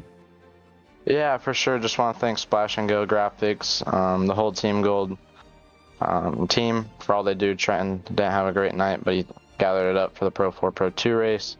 Tyler and all them, Thad, and Impact Safety. Kind of, they helped me more in real life. They actually kind of saved my boss and his co-driver this last weekend when our truck burnt to the ground at the Baja 400. So a big shout out to them. Kind of gives me the chills a little bit talking about it. But man, just super thankful that everyone's all right from last weekend. I heard Dave talking about it last night.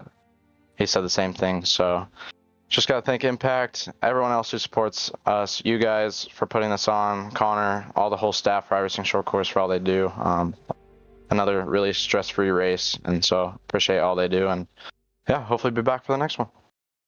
Congrats on that. Call it second overall in the Pro 4s, Luke.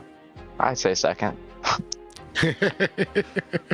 Well, Dave, thank you so much for allowing me to jump in here. I know that Joe Peak was a little bit internet permitting over there, but I had a blast out here, and I love these Pro 4 trucks, so thank you for having me.